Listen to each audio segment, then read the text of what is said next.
Hello, everybody. Welcome to tonight's show. You've joined the Paranormal Guys. We appreciate your attendance and checking in. Please remember to like, follow, share, and subscribe. Tonight, we're going to start something a little different. We're going to welcome a new sponsor and a new station. 99.1 on your FM dial just outside of Metro Atlanta. WDJY will be carrying our shows. So welcome them. And then, of course, I cannot forget, the chat is open. I'll have to open the phone lines up. We have Yergz Radio. That's YERGZ. You can go to yergzradio.com. You can hear us live or on repeat. And if you got a question for any of us, our guests, or just want to chime in, give us a holler. We will be more than glad to have you on the show. So let's see. Which of my cast and characters do I got back here first? I got the one and only B Dizzle. Hello, Bobby. How are you? You good? I'm good. I'm glad you're here. I'm glad you're here. I like you having you here.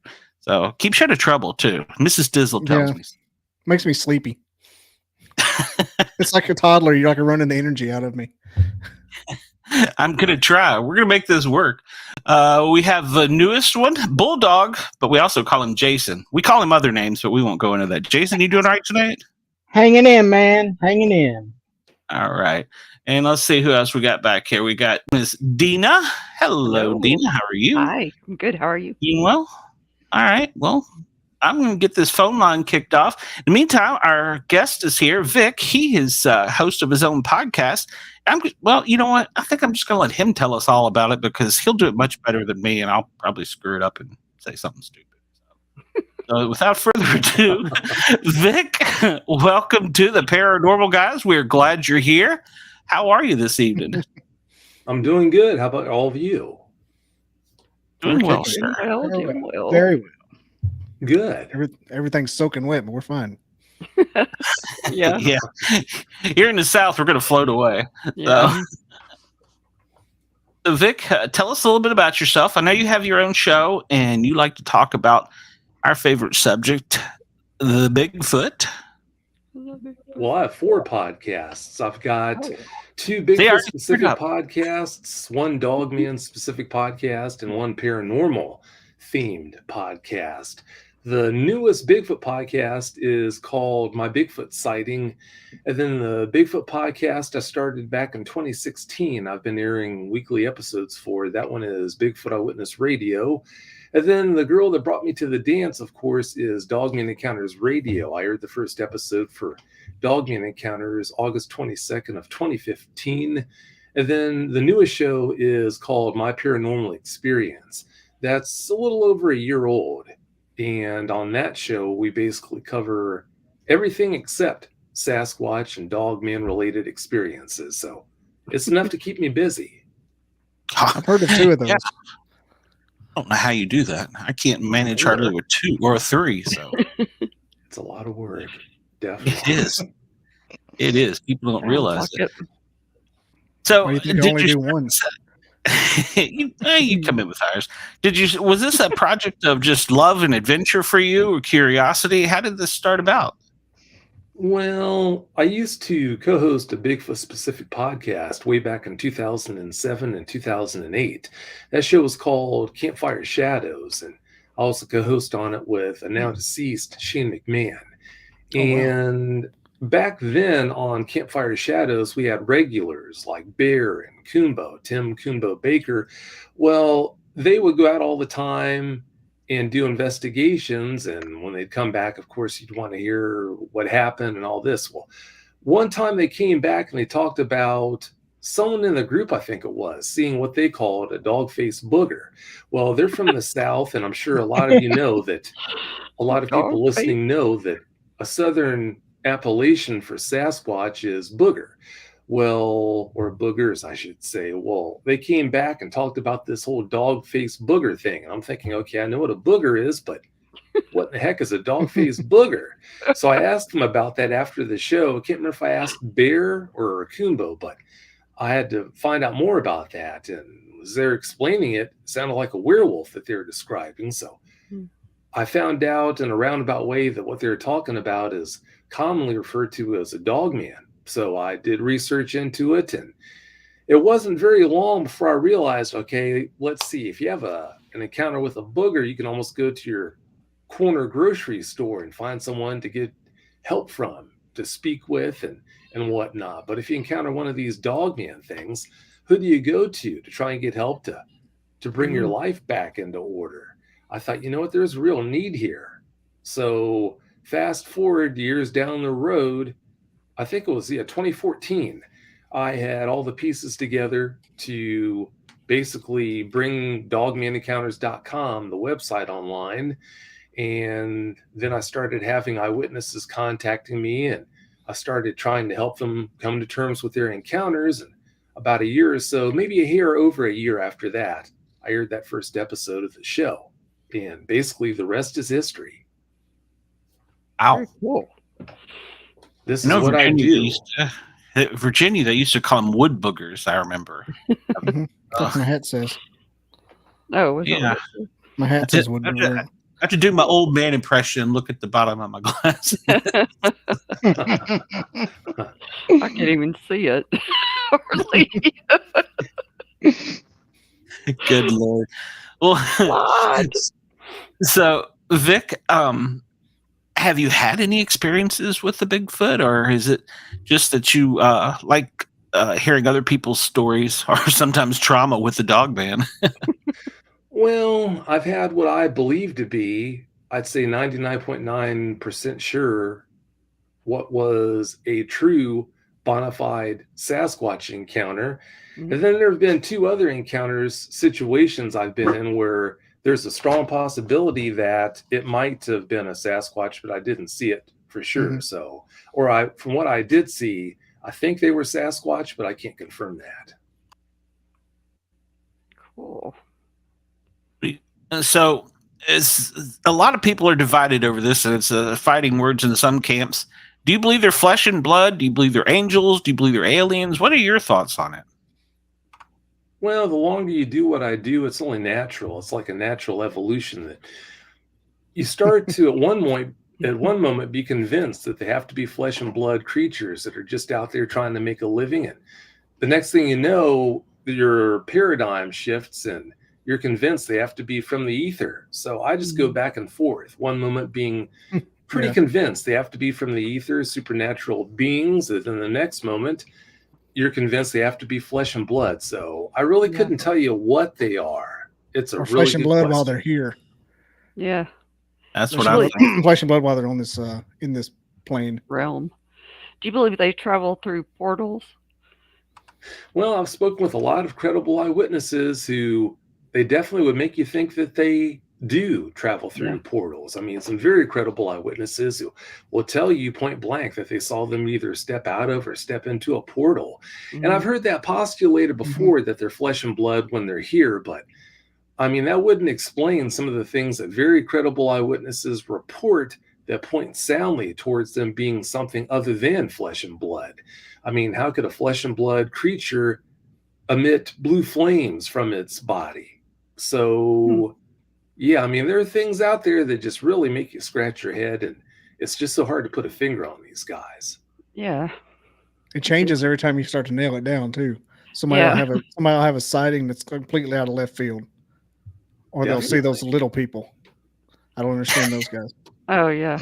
Maybe they're like shapeshifters or can have higher powers than we do. Yeah, the Aliens. craziest thing I've ever heard was the fairy thing. how their lore parallels the Fae. I'm like, man, start looking that up. That's a whole nother ball of wax. Yeah. Yeah, you get a weird rabbit hole on that, but yeah, it's a good one too. course, I like it. That's my drug. A lot of people, Vic, they relate seeing orbs when they see them too. Which I've been out in the woods and seen orbs, and not necessarily Bigfoot, but it was something that shouldn't have been there. Like what? No, well, that's it. I don't know. What do you think about that, Vic? Have you got any? Do you have any opinion on the orbs? Well, quite a few credible eyewitnesses have reported that too, seeing orbs either right before or right after seeing these guys, seeing Dogman and Sasquatch. So there sure seems to be some kind of a connection. I don't know what that connection is, but yeah, that's something that too many credible eyewitnesses have reported just to dismiss as being nonsense. So yeah, I think there must be something to that. Yeah, it's something that anybody that habituates always sees the orbs and stuff. It's always the guys that just have the campfire experiences that think they're just flesh and blood. You got these guys that got them living on their farm and they braid their horse's hair. They're always seeing orbs and stuff like that. Fairy braids are crazy, man. They get into the horse stable and start braiding the hair and the mane. The fairies? The Bigfoot do. But they call them fairy braids. Fairy braids, yeah. Mm-hmm. What? Yeah. Welcome to the big show, deal. Yeah, you go down a rabbit hole tonight googling that. Wait just a minute. I've never heard of that. They say they braid the horse hair. They have a little house on the prairie looking braids, like pigtails. Oh, how cute. Yeah. You've heard that too, haven't you, Vic? I have. Some people call that a witch's knot. Some people claim that the wind does that, which when you think about how thick and how sturdy and rigid a horse's mane hairs are, it's really hard to imagine the wind tying their manes into braids like that. But yeah, some people claim that's what's going on. But yeah, there's got to be something above and beyond that. Not braids. Not into braids. No. Yeah. I'll have to look that up because it's a whole thing. Huh. It's like a whole section of lore. Oh my goodness! They'll go into the stables in the morning, and the horse's hair will be, just done up. See, wind couldn't do that inside the stables. Yeah, it's I agree. Yeah, that's the thing. I haven't gone down the Fae rabbit hole yet. I've got a whole episode coming up about it from Jason McLean. Awesome. I haven't put it out because he wants me to cut some stuff out. I'm like, oh man. But yeah, that's gonna be a good one for you to watch about that. I'm like, It's gonna be so good. It's gonna have 2 pieces that I put out separately afterwards as clips. Let me know. Mm-hmm. Wow. All right. Sorry, Vic. Sorry. I'm just adding to the conversation. Yeah. You're fine. Well, that is interesting when you see somebody talking of Dina that had never heard something and how it just blows their mind. Mm-hmm. Yeah. Because some people go, oh yeah, I've been out in the woods, there's things out there, and then other people are like, no, what was that? How could that be? And I love watching the different reactions. And like Bobby mentioned, the little people, you have the fairy blades, you have the orbs. There's always something about these creatures that we have not either we haven't figured out, or it's another dimension that occasionally we just cross paths with, or I don't know. I'm at a loss sometimes trying to figure things out because it hurts my head. What kind of weight do you give the tree structures, Vic? Do tree structures have like something else accompanying them for you to be excited about them? Well, I'm not a researcher, so I don't get excited about any of that. I just try to help Dogman eyewitnesses come to terms with their experiences. And, I happen to produce 2 Bigfoot specific podcasts, but yeah, I mean, I really do think that on the Sasquatch end of things, I do think that they do things like that. I guess maybe it's a combination of passing time, because as intelligent as they are, they don't have any TVs. So they have to pass their time and do something with all that intelligence to stimulate their minds. So I think, they build structures and do other things, but I think those structures have meanings. What we what it is, what those meanings are, we don't know. But no, I definitely do believe they build structures for various reasons. Having said all that, now dogmen, it's been put out there that they do create structures sometimes. I don't know of anyone. I've never spoken with anyone who's actually seen a dogman do that. So I guess it's possible, as intelligent as they are, and they've got hands just like Sasquatch do. So I guess it's entirely possible. But like I said, I've yet to speak with any eyewitness that has told me about seeing that being done. So yeah, it's possible, but all I can do is guess on their end. Do your eyewitnesses say they wear clothes? Not the eyewitnesses, but the dogmen. Some eyewitnesses have reported seeing dogmen in clothes, but very, very rarely. So yeah, if they do ever have clothes on, number one, you're talking about a really small dogman, because these guys can be huge. I mean, on the upper end, 11, 12 feet tall. Oh my gosh. So and the most commonly reported size is right around in the 6 foot to 7 foot range. But these guys, even at that height, are way too robust to wear human clothing. So yeah, I mean, it shouldn't be a surprise that the people who have reported seeing these guys in clothes, which over the years I've been doing this, has probably been 3 eyewitnesses who've ever told me about that, witnessing a dogman in clothing or what might have been clothing. It's really few and far between when I encounter that. What do you think the origin of dogmen are, or is? Origin. The origin, that's anyone's guess. I mean, if they are supernatural beings, then yeah, that wipes that right off the table. If they're flesh and blood, I think they've been here with us the whole way. They just might predate us. I wouldn't be surprised at all if they do predate us. Where they come from, I mean, some people will tell you, oh, no, they're a government creation. They were created in a lab. Well, some dogmen today just might be coming from test tubes, but that wouldn't explain all the sightings that date way back. I mean, there was a sighting, the first documented sighting was in 1887 from Wexford County, Michigan. Now, you're going to tell me that any government in the world had technology to make a test tube dogman back then? No way. So, yeah, like I said, to qualify my statement, like I said, yeah, I mean, there might be dogmen running around now that were made in test tubes, basically, for lack of a better description. But if that's a case, then you still have other ones out there that definitely weren't. Where they came from, they might be aliens. I don't know, but there's something other. That's Have you seen that episode of Love, Death, and Robots with the Dogmen? No, I sure have. Netflix. Oh yeah, it's good. Check Do that out. Do the sightings of the dogman seem to be concentrated, localized? Yeah, concentrated to any specific areas, or just widely spread out like your Bigfoot and Sasquatch and abdominal snowmen, stuff like that? Oh no, yeah, they're widespread. I mean, I've spoken with eyewitnesses, I would imagine, several times over from every state except Hawaii. And I mean, I've literally spoken with thousands and thousands of dogman eyewitnesses. I don't moonlight doing this. This isn't a side hustle. No, I help dogman eyewitnesses for a living. And yeah, I mean, I took this on seriously back from the start. But yeah, I mean, West Coast, East Coast, down in the South, up north, up into Canada, in other countries. Oh, wow. I mean, I think I've spoken with eyewitnesses on every continent except for Antarctica. So they're all over. Crazy. Have there been any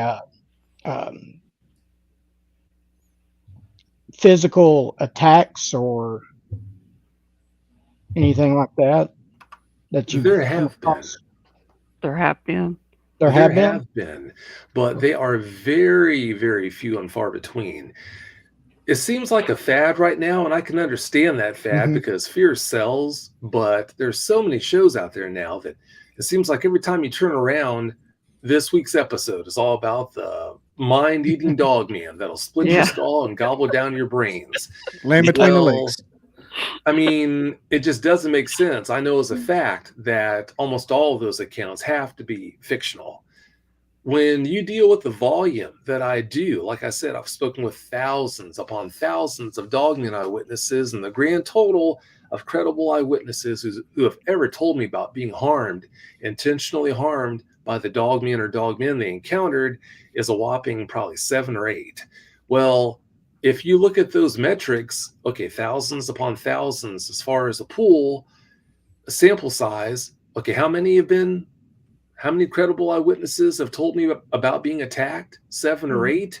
Well, if that's the case, then how can somebody over here who's doing good to speak with probably 30, 40, maybe 50 at the most Dogman eyewitnesses in 1 year, how can they have every week a new show with a Dogman attack victim? I mean, fear sells. If you don't have the scruples to put the truth ahead of making money, then yeah, I mean, what's stopping you from making up stories that are as frightening as possible, putting them out there for the public to consume as being non-fictional, and yeah, just lining your pockets? But if you do put truth first the way I do, then you just don't do that. I do have people contacting me way too often trying to lie their way onto the show.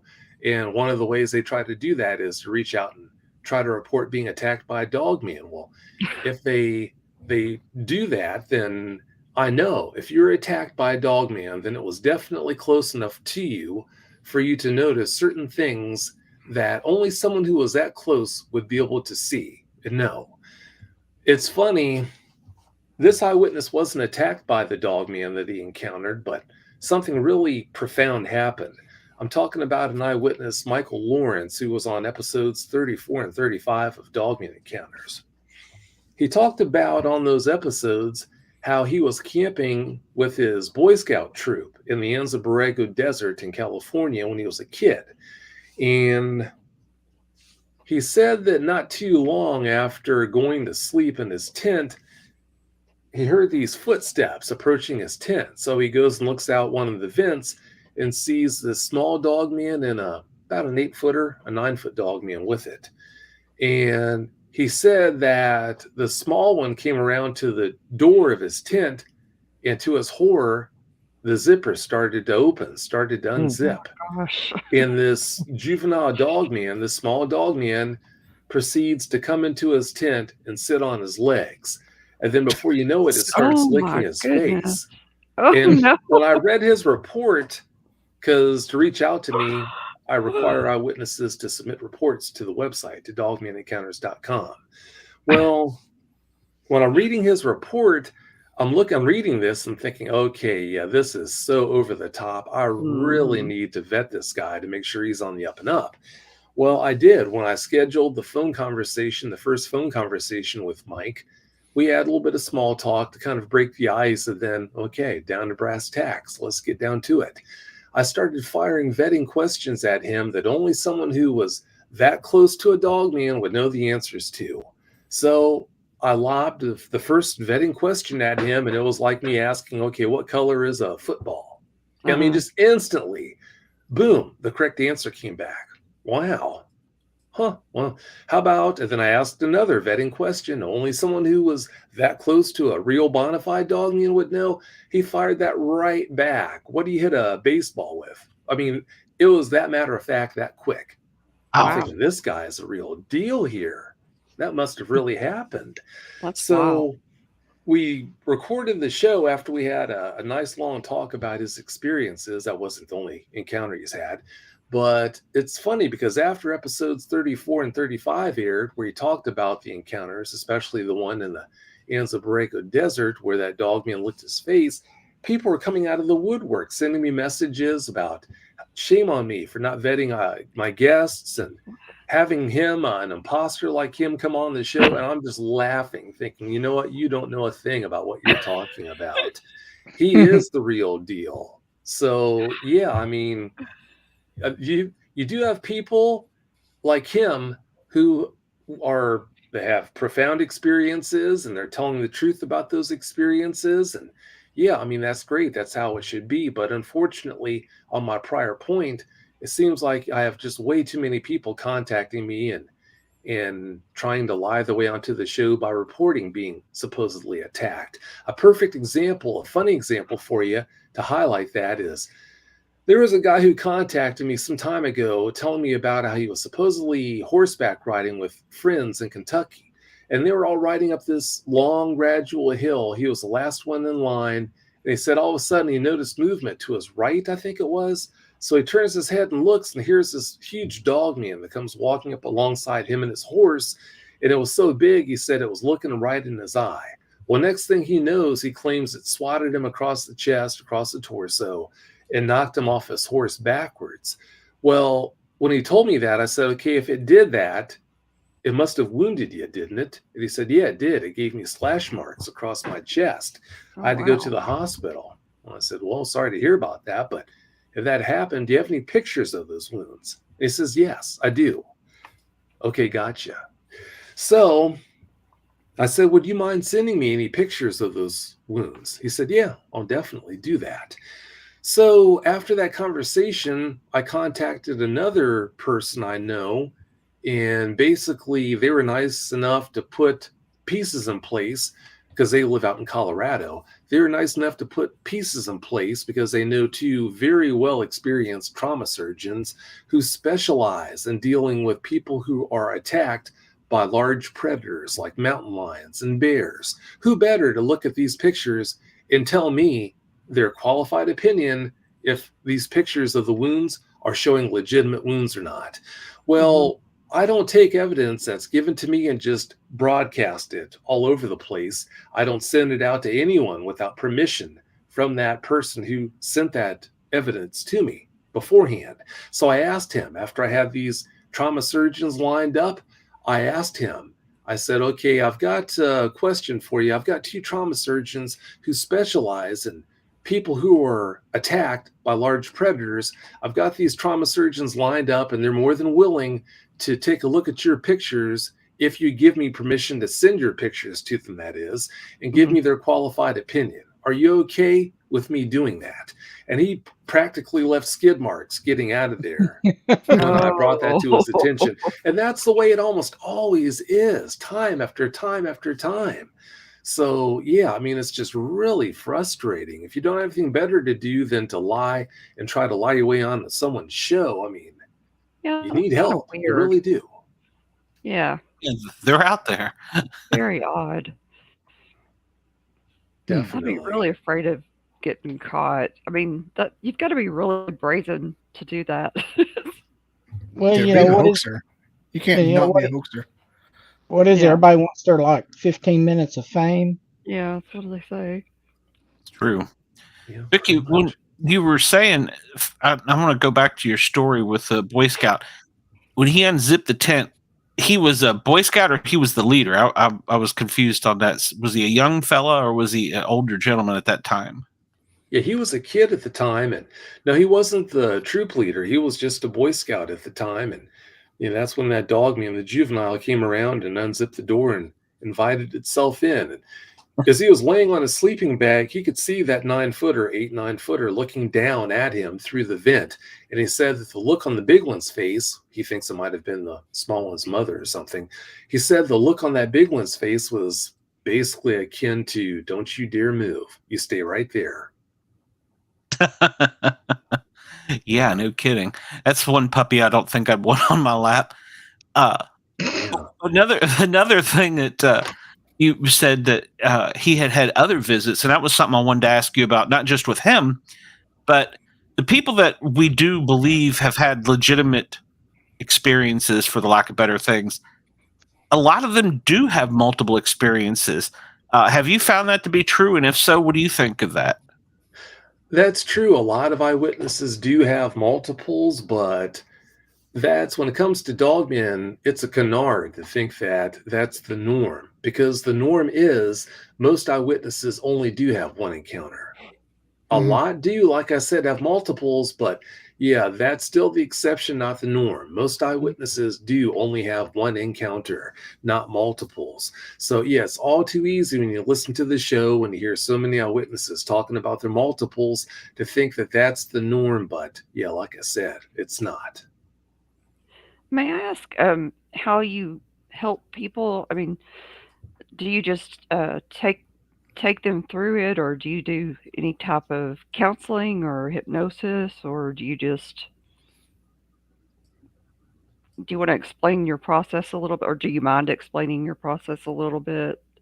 No, I don't mind at all. Okay. You're going to find that, and I tell eyewitnesses this, 99.9% of the time when you have a dogman eyewitness who's having trouble coming to terms with their experience, and consequently they can't deal with their experience or experiences in a healthy way, it's due to their inability. It's not their fault. Human nature is to blame. Human nature is the son of a gun. It just means, obviously, that you're human. If you're exposed to certain experiences, it's pretty predictable how those experiences or that experience is going to affect you. Right. You're just wired that way because you're human. So again, it's not their fault, but I just basically explain to them 99.9% of the time, the fact that they're not able to come to terms with their encounter is due to their inability to see the true nature of their encounters for what they were. They're so taken off their game that they can't see what was really going on.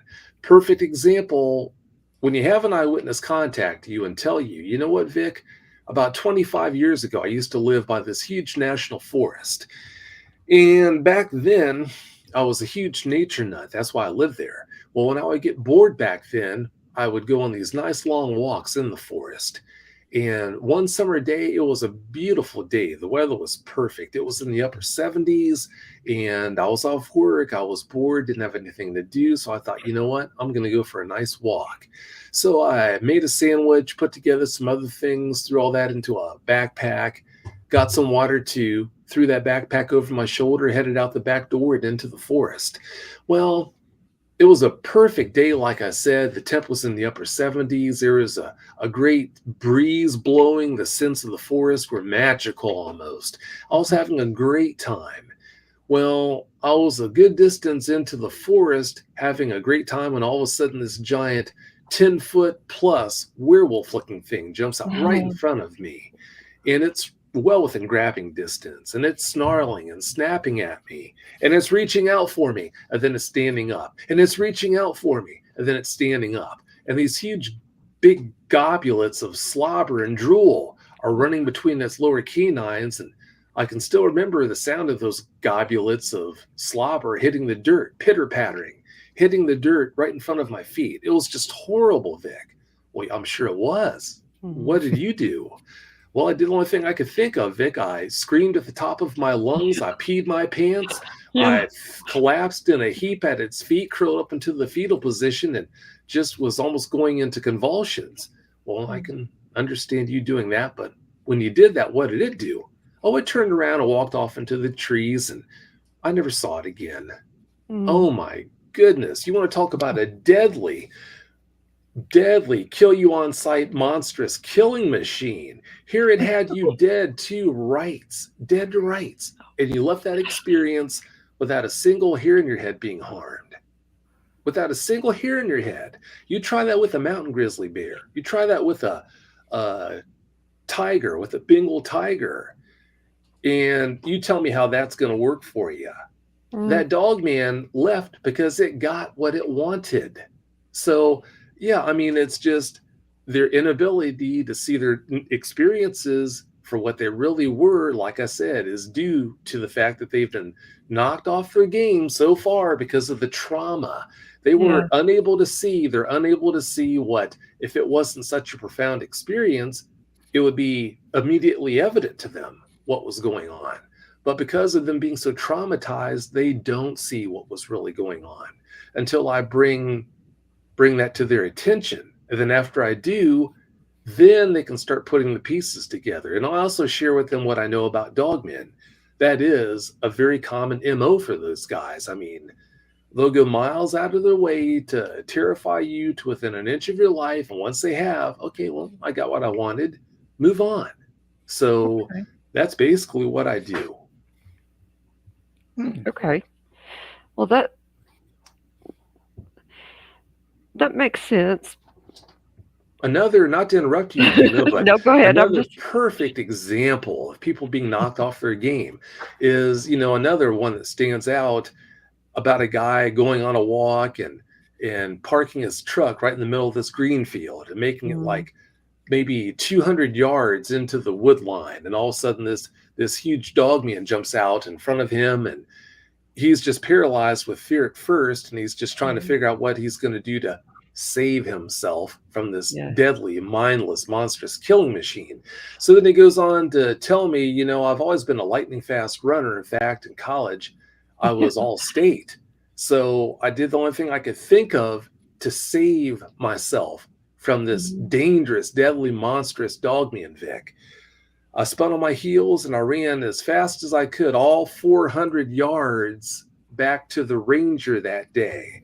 Yeah. And every time I looked over my shoulder to see if it was coming after me, Vic, it was. Every time I checked, it was 6 feet behind me. 6 feet behind me, all 400 yards back to the ranger that day, Vic. Thank goodness I was so fast, I was able to save myself and stay 6 feet in front of that guy all the way back to the ranger. And making matters even worse, Vic, I got back to the ranger and I was so panicked, I forgot I had locked the doors. The keys were in my pocket. I had to run laps around the stupid truck all the while trying to keep far enough ahead of it to be able to fish my keys out of my pocket, Vic, and then stick my keys into the lock, unlock the door, Vic, open the door, and get into the truck, into the ranger before it got me. Now, you tell me, is that someone who's not seeing things for what they are? I mean, it's that way time after time after time. Yeah. These guys they know what they're doing. They're so intelligent. They know how to push our buttons. Okay. And that's the way it is, time after time, Dina. These guys are doing things like that. And because eyewitnesses are so rattled by the experiences, they think they saved themselves that day. They think that this or that is why the dogman that was trying to get me didn't get me. So, yeah, that's the essence of what I do. Basically, the dogmen are just messing with you. They're just playing with you. If you allow profanity, I would sum it up more. I was going to say effing with you.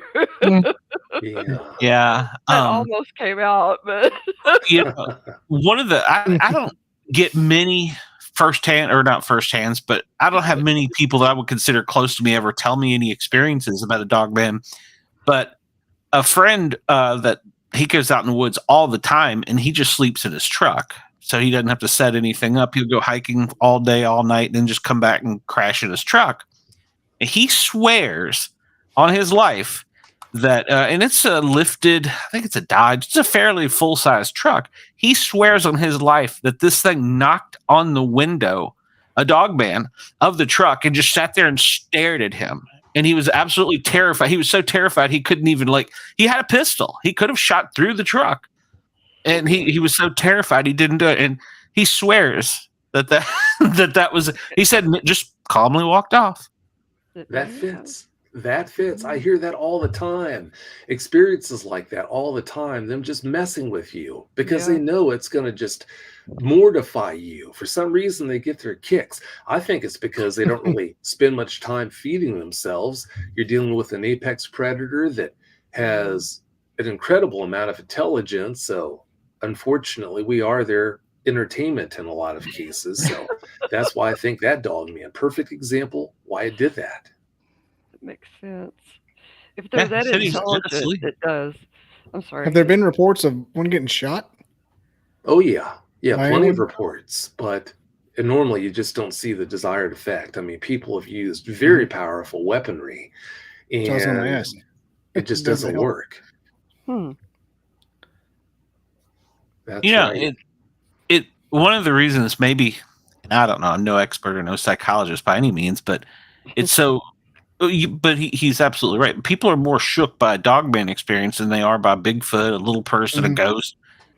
maybe it's just because we associate the dog as man's best friend in our mind. I mean, I know that's cliche to say or whatever, but maybe that's part of it. But I've only seen one picture where I thought that could be real, and I looked at that for the longest time trying to figure out how it couldn't be real. So in your mind, it almost doesn't click. Yeah, that's true. And also, too, in a lot of cases, they have different looks. I mean, some look as unassuming as a timber wolf that's able to stand up on his back legs, but some do look like werewolves. You just cannot tell that you're not looking at a bona fide werewolf. And yeah, I mean, that's just going to push the buttons of your reptilian brain. Yeah. I mean, we've been programmed to be terrified of werewolves. So when you encounter something that gives every indication it is a flesh and blood, real living werewolf, it is going to have that effect on you. Oh, sure. Yeah, that goes back to that primal instinct at that point. Yeah. Definitely. Have you heard of any experiences or stories, or I guess experiences of an animal similar to it, but as a cat, like a Catman, or Oh, the right word? yeah. Catwoman? Wampus cat. Catman? Yeah, because Tennessee has the Wampus cat that I've heard about. Yeah, definitely. In fact, on My Paranormal Experience, one of the earlier episodes, I invited a lady on the show who actually told us on the show about seeing a 9-foot tall Catman. She was down in Florida, and she said that she watched it, and she was very credible. She said that she saw it crossing the road right in front of her. I think she was in a truck at the time. So, yeah, it does happen. It definitely does. And that was episode 18 of My Paranormal Experience.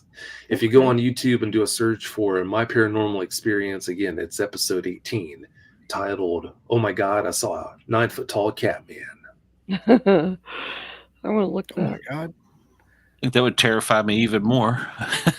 Yeah. Well, I don't know. That's pretty. Well, a Dogman would terrify me too, but a cat, because cats in the woods, if you have ever had any experiences out in the woods with a cat, they're not fun. They're not fun at all. They will go out of their way to, like Vic was saying, almost mess with you. So, I mean, I've got friends that have been search and rescuing out in the woods with, their dogs and stuff. And he said, it's very well known. You can see it. It trails me, and it's watching me watch it the whole time. Yeah. So, not a fan of those either. So, Yeah. Do Dogman have hands like a person, or they got big paws? Well, some eyewitnesses report them having what looks like extended paws like dog paws, but the space between the heel of the paw and the toes is kind of stretched in appearance. Most eyewitnesses report them having hands that kind of look like giant raccoon hands, raccoon paws, basically. But yeah, they do have an opposable thumb and all that. Long talons. Oh. Like a bigger dog man can have 6-inch long talons on his fingertips. Gum, that's scary. Bone anchored claws. Yeah. Scary. That is. I'm glad they don't. I mean, they just scare you and didn't want to move along because they could really tear something up. What have you ever had anybody that would try to attack them, attack the Dogman, and have a bad experience that they did attack back?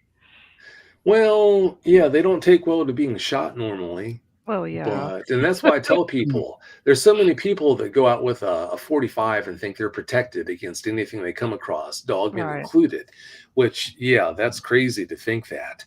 Yeah. I mean, I've spoken with very credible eyewitnesses who packed a heck of a lot more firepower than that, and the gun that they used did not drop the Dogman or stop it, didn't have the desired effect. So I always tell people, if you have a gun and you're thinking about shooting a Dogman, highly recommend you only fire if you're convinced it's going to kill you anyway.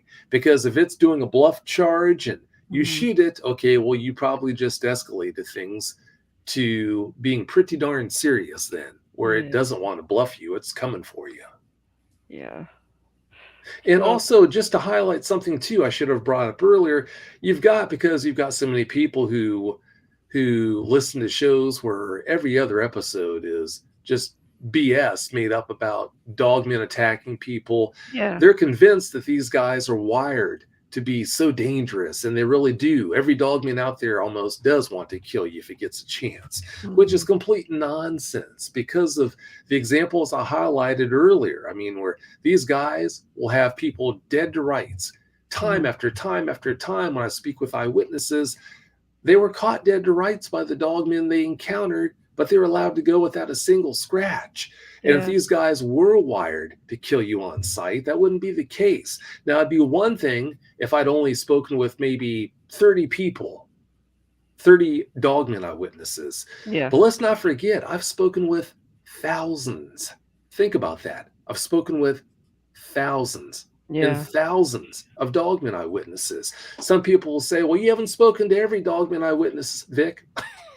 You talk about a lack of critical thinking here. And that's what the problem is. It's a lack of critical thinking when I hear that. No, I have not spoken with every dogman eyewitness, not even close. But when you're talking about a sample size of thousands, think about that, thousands and thousands of dogman eyewitnesses who were caught dead to rights, but yet they were allowed to leave their encounter without a single scratch. That does tell me, and it would tell anyone who can think critically, that these guys most definitely are not wired to be dangerous and to try to harm you, kill you if they have the opportunity.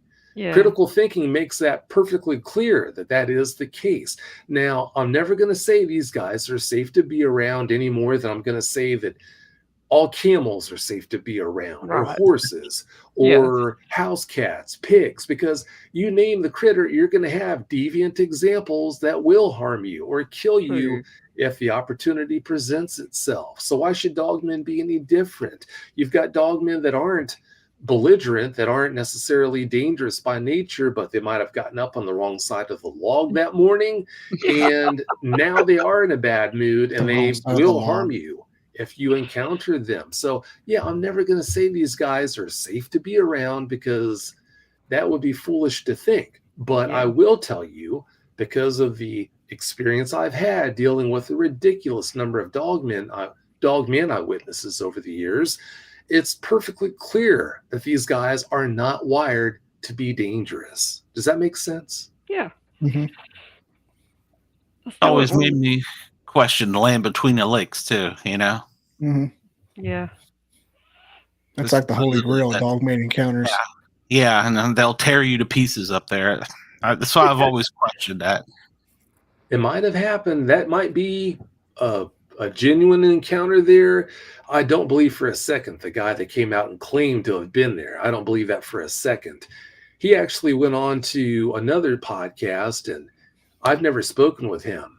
Well, I spoke with him after the fact, after he contacted me to apologize, to let me know that the person who produces that podcast told him to make up this lie about me and call me a liar, when in fact, again, I've never spoken with him. But yeah, I don't believe that story at all, not for a second. From what I understand, that guy is deceased since he came out and made his rounds and all these shows trying to put that bogus story out. But yeah, I mean, it's unfortunate. You've got people like that that cast shade on this whole subject, and that's one of the reasons why the whole dogman phenomenon is so hard to believe for so many people. I'd just like to know what the questions you would ask that only a dogman encounteree would answer. Well, see, that's the thing.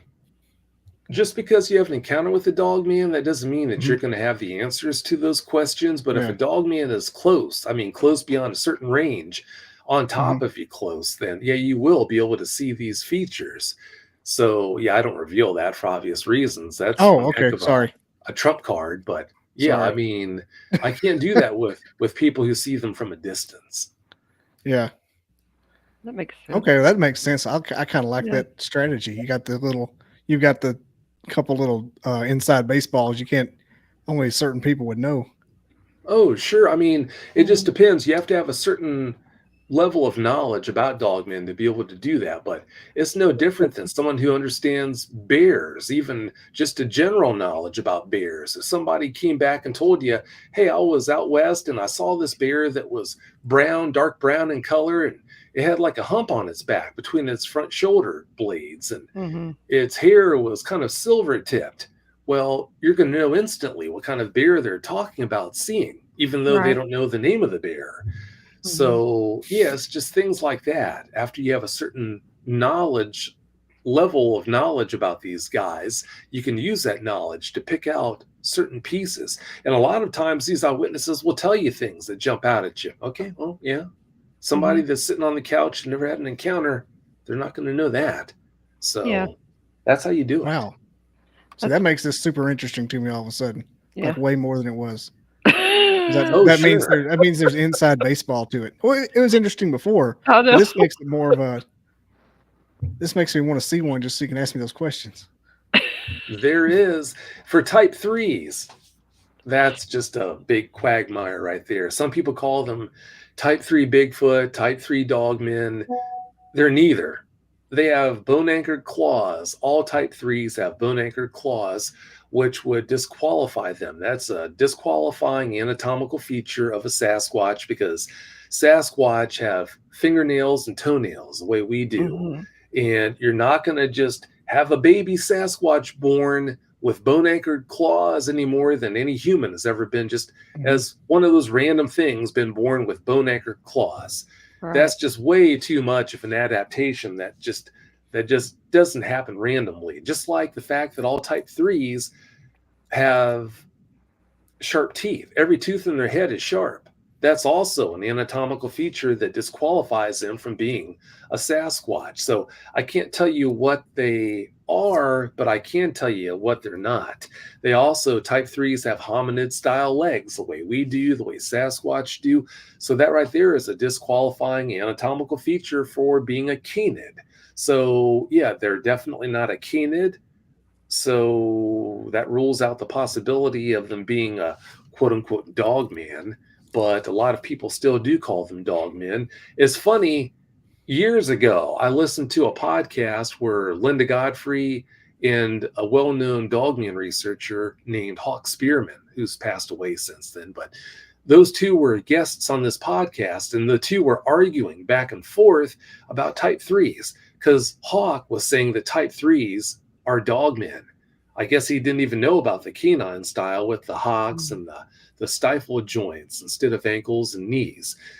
He said his take was that type 3s with the hominid style legs and the baboon looking faces, that is what a dogman is. Linda Godfrey was telling him that no, that's not a dogman. Dogmen have hocks and stifle joints instead of ankles and knees the way we do. So they were kind of butting heads that way. But yeah, I mean, a lot of people in the South, they see that's a dogman right there to them. A type 3 is a dogman. But yeah, to basically land this plane, I can't tell you what a type 3 is, but I can tell you what it's not. It's not a canid. It's not a Sasquatch. It's something else. Is that the Gudway neighborhood there? Yeah, some people call them Gugways. Some people call them, I guess they say Janosqua has a different type of look, but yeah, Janosqua has a different kind of face and everything, but it has claws too and sharp teeth in its head. But yeah, some people call them different names, but the most common name for them is a type 3. Wow. I can even tell you. I'm sorry to interrupt you there. Oh, what was the name? Well, type 3, is it called a type 3 cryptid or a type 3 Sasquatch? Well, the general term is a type 3. Some people just tack the term dogman after that, type 3 dogman. Some people call them type 3 Sasquatch. But as far as knowing what's going on goes, what we're talking about, identifying whether an eyewitness is telling the truth about having an encounter with a canine style dogman or not, the same holds true with type 3s. I mean, if someone tells me that they saw a type 3 in the dark, saw their eye shine looking back at them, well, there's a way to tell in the dark. If you're seeing eye shine, there's a way to tell if it's a type 3 looking at you. You can tell definitively by the way the eye shine looks. That right there is a type 3. That's definitely not a canine type Dogman. That's definitely not a Sasquatch. That right there is a type 3 looking at me, even though I can't see anything else other than its eyes reflecting, looking at me. So there's ways to do it if you know enough about these guys. Interesting. Well, with you having interviewed so many, and it sounds like I don't know your background, but it sounds like you're taking the detective police work style, which I really like. Yeah. I really like the fact that there's somebody out there doing that, because like you said, and this is one of the reasons I didn't want my podcast to be completely paranormal. They're a dime a dozen. You can get every Bigfoot person. There's the high hanging fruit with the Meldrum and the, I'm at a loss for other names, but Ron Moorhead. Rod Moorhead, you can get all of them, and then you can go down and get, John Boy Billy on the corner that saw one. So that's why I like having a little diversity with it. I don't want to necessarily think that, we're all Bigfoot, everything. And that's the other thing. So many people are Bigfoot is everything they see in the woods. And I get so tired of that. Oh, that was a Bigfoot. That was a Bigfoot. That was a spider. And I get tired of that. So, and I'm sure you do too, Vic. And I like your the way you do it. Methodology. That's the word I wanted. Mythology. Translate sometimes. Yeah. There's a language wasn't my first choice, but I like the way that you do it, so that it gives a lot more credibility to not only yourself, which is what we all want, but to what they're experiencing. So I like that. Oh, thanks. I just feel like I owe it to them. I mean, every time you have someone lie about an experience like this with Dogman, it really takes the credibility down a notch. Now, I've put this out there on several other shows I've done, that I made a promise to myself. When I started airing shows, I made a promise to myself saying basically that I would much rather allow someone on the show who has lied the way onto the show, done a good enough job to make me think they were telling the truth about their experience. I'd much rather play the fool and let that person come on the show than to stonewall a bona fide Dogman eyewitness who, for whatever reason, due to their delivery, or there's so many ways to tell the truth, but because of how you present it, for some reason, to this person you're talking to, it doesn't sound believable. So, I made a promise to myself that I would much rather play the fool and allow someone on the show who's lying their way on than to stonewall a bona fide eyewitness who actually is telling the truth, but for whatever reason, I don't believe them. Now, if I do catch an eyewitness in a lie, then that's it right there. Game over. They're not going to come on the show. But if I don't catch them in a lie, then, that's when what I just told you comes into play. I would much rather play the fool, like I said, and let that person on who's a good liar. And there are a lot of people out there who are really good liars. I'd much rather let that person on than keep a true eyewitness off for whatever reason. Yeah, that's good policy, I think. Well, Vic, I know like everybody else, your time is precious, and we got an hour out of you. Before we let you go, tell us where everybody can find you. What do you think? You got anything big, major coming up? You making a movie or anything, or what's going on in your world? Making a movie? No, nothing out of the ordinary. It's kind of funny. I just aired the 500th episode of Dogman Encounters. It's funny you asked that, because I aired the 500th episode of Dogman Encounters last Friday night. And then I also aired the 400th episode of Bigfoot Eyewitness Radio the week before that, the Friday before that. Very cool. So, hitting some milestones there. I never thought I would make it to the 500th episode of Dogman Encounters any more than I thought I'd be recording the 400th episode of Bigfoot Eyewitness Radio. So, it's really a shock. I'm already over 100 episodes into my Bigfoot sighting and just tickling the 100 episode mark of my paranormal experience. So it's hard to believe we've made it this far, but I have. Thank you. Yeah. Congratulations. And where can they find you? Well, you can listen to all the shows. The best way to listen to all 4 podcasts is not via YouTube. It's via your favorite podcast app. Now, Dogman Encounters, my Bigfoot sighting, and my paranormal experience All three of those are available for viewing on YouTube. But like I said, all 4 shows are available on your favorite podcast app, no matter what the podcast app is. If you do a search for Dogman Encounters, My Bigfoot Sighting, Bigfoot Eyewitness Radio, or My Paranormal Experience using your favorite podcast app, then it's really easy to find them and listen that way. Okay. On YouTube, is it under your name or just the name of the shows? The show names. Okay, great. All right. Well, Vic, I appreciate you coming on. I will message you here in a couple days and let you know how everything's going with the show. You did a great job with me when I came on your show, and I appreciate you returning the favor, letting me on. And to all of your viewers that have hopped over here, please, please, please thumbs up the video, like, follow, share. We definitely need it in the algorithm. So that's everybody says that though. Yeah. Thanks for having me on. Thank you. All right, Vic. You have a nice evening. We will talk to you soon. You too. Thank you much. Thanks. Have a It was good fun. night. It was. All right. It was. Thanks. All right. Let's do a quick little thing here. I got to get this in. Everybody remember, this is going to be our first episode on WDJY. So make sure to check us out there. Let's get ready to rumble! I'm Miranda Maverick, and when I'm in fight camp, I never listen to the Sportcat podcast. I just have to do that. I love her. Okay. Well, we've got a real treat now. Not that Vic wasn't. Vic was great. We have a special guest co-host tonight Marcello. Let's get that down out of your way there, Marcello. I never want to cover that natural beauty. We are going to try and steal from Ross, but I don't know. He's Secret Service. He threatens me, so I don't know. Marcello, how are you this evening? Well, I was fine until that. I could never leave Ross.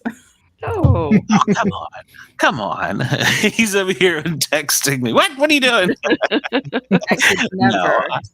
No, I would never really steal anyone from Ross, but you are welcome here anytime. I want you to know. By the way, let me introduce around here. That's Bobby Dizzle up there in the top. Next to them is Bulldog, which is also named as Jason. And then to your other side there is Dina. no. Well, you know Dina. Hey, how are you doing? Yeah, We met the other night. That's right. How are you doing?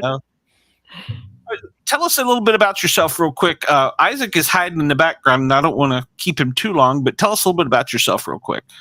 So, I mean, like, what do you guys want to know? I'm a psychic. Let's start with that one. That always makes people go, Yeah, I've been speaking to spirits my entire life, which was not fun until I learned to just tell everybody, this is what I do. I can usually read people. I don't on purpose because sometimes I see things that I don't want to see. I'm a mom. I have, with my adopted daughter, 6 and 2.5 grandchildren. I love Bigfoot. I've seen Bigfoot, so I love Bigfoot. Awesome. And what else can I tell you about? I love Ross. Ross is my new bestie, and we have this great rapport.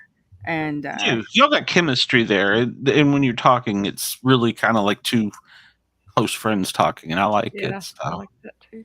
Well, with you saying all that, now we're gonna have to get you on and just interview you. So we'll have you're interviewing one of my good friends. I cannot wait to see his face. Yeah, Isaac, well, he's camera.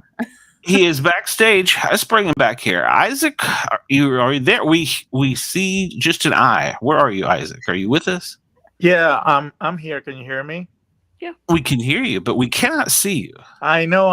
It's like I'm gonna start the video, but this room is a little dark, so I apologize in advance. I don't do this too often, so I want to apologize for that. Okay, I'm good with that. Yeah. Hey, there you go. I'm always too bright. Dina, that's what you I was looking for a room, perfect room, and my stepchildren are all being loud and everything. So I'm like, I don't want to be like, the dogs fighting. My kids are everywhere. Okay. But I really appreciate you guys having me tonight. Sure. Hey, Isaac. Hey. Yeah, I was a surprise. I didn't tell you she was going to be here, so I don't know. You may have told him, I didn't. So tell us a little bit about yourself, Isaac. Yeah, so as you can tell probably from my accent, I grew up in Puerto Rico, and in Puerto Rico, in the Caribbean especially, there's a lot of beliefs and folklore and stuff that differently from the United States. When you come here, there's a lot of skepticism that does not live in the Caribbean. Let's put it that way. Mhm. People are more apt to believe that there's something special going on that we don't understand. And then when you come here, it's like, the debunkers, come right out right away. And then, they tell you why it shouldn't be, instead of, looking at it from the, every perspective. Right. So, I went to college and I joined the 82nd Airborne. I was in the 82nd Airborne Division in the Army. And then from there, I went to Desert Storm. Then I left the military, and then I became a hostage negotiator, FBI trained hostage negotiator. And that's what I do nowadays. I go around the country teaching people or businesses how to be a successful negotiator, like a hostage negotiator. Actually, today I was giving a class. And then last week I was teaching some people in Arizona how to do it. So that's what I do nowadays. Now, because we're talking about paranormal, I'm gonna tell you what my real interest is. I know we're gonna talk about Bigfoot, and I wanted to bring up the Colorado case. That was the reason.